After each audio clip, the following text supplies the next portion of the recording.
Ito na pala ang ating second destination sa araw na ito mga kabibs. Huminto muna kami dito sa mga bilihan ng mga pagkain mga kabibs no, dahil nga alas 3 na to ng hapon dahil hindi pa kami naka-lunch dahil kaya dahil nagimok-gimok na talaga yung makabitukan dito sa ating mga katsyanan. So napagdesisyonan ko talaga na manok na lang talaga bilihin ka para mamaya lilipad na lang kami kung wala ng gasolina yung sasakyan dahil dito sa Thailand mga kabibs no, kay mura lang talaga yung mga bilihan except lang sa mga ganito kung mga resort, medyo mahal-mahal talaga kaysa sa mga normal na mga groceryhan. Actually mga kabibs no, kay natatakam talaga ako sa sinugbang isda pero hindi talaga makaya sa budget kaya din nagpamanok-manok na lang kay medyo mura-mura pa kasi sa isda. Grabe mga kabibs no, ang dami pa palang tao dito dahil before kami nakapunta dito sa aming spot dahil no, kay tiningnan muna at sinuroy muna na aming isang kaibigan no, na kung saan kami papesto dahil nga dahil doon sa main area dyan talaga dahil na mga kaliguan hindi na talaga kami maka-insert dahil nga maraming tao. At kaya dahil pinagtsagaan na lang namin talaga tong ilog dahil na medyo naman hindi ko talaga bet yung area dahil nga dahil parang ano dahil maraming lumot. Kesa naman mga kabibs hindi kami makakain kalas 3 na dito sa hapon dahil no, kanina pa kami nagsuroy-suroy dahil pero hindi kami makakita ng perfect spot.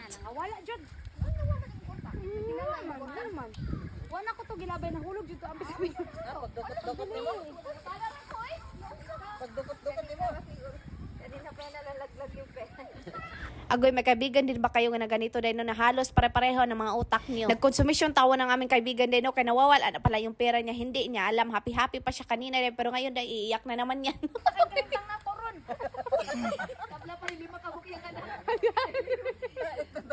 At sa mga oras na ito mga kabibs na ito na talaga pinakahintay ng Disney Princess dahil kanina pa talaga yan gutom na gutom dahil. At dito ko lang talaga na-realize no na kapag gutom talaga yung mga tao dahil hindi na talaga magpinansinay dahil magtinilikdanay na lang talaga ito yung kasabihan na kanina talaga tayo ng kaluwasan. Agoy, nanumbay na po ng Disney Princess dahil akala ko talaga na matapos na itong kumain dahil kaya dahil sinabihan man ako na may isda pa dito ay hindi ko talaga tatanggihan kaya kanina pa ako natakam. Agoy mga kabibs, habang ako nagkain-kain dyan mga kabibs kaya hindi ko na talaga alam kung ano nangyari sa panahon dahil kay parang uulan parang hindi dahil for the go gihapon ako dahil no, kumain talaga ako dahil hangbog na lang talaga yung makita ko dito sa isda. Mas mabuti pa talaga mga kabibs na hindi planuhin yung mga gala kay matuloy pa hindi pa drawing. Actually mga kabibs no, kay inimbitahan lang talaga kami ng mga mag-asawa dahil no, kay maligo daw kami sa Batis dahil kaya for the go talaga yung mga first son dahil gusto ko mang maligo dahil pero hindi talaga carry yung ilog dahil no, kay murag embot hindi ko talaga ma-explain dahil pero marami talagang naliligo dito mga kabibs. At pagkatapos namin kumain lahat mga kabibs na pinaliguan na talaga yung mga bata dahil kanina pa yan na atat na maligo dahil doon sa dam dahil hindi yan pinaligo dahil nga mainit. Alam nyo ba mga kabibs, so pumunta lang talaga kami dito para kumain. Dahil pagkatapos talaga namin kumain, mga 10 minutes siguro dahil no, kaya niligpit na din namin yung mga kalat namin mga kabibs, no, kaya bumalik na kami dahil nga hindi na maganda yung panahon, hindi na namin alam kung ano na nangyari sa panahon, hindi pa nga nakaligo ang Disney Princesses.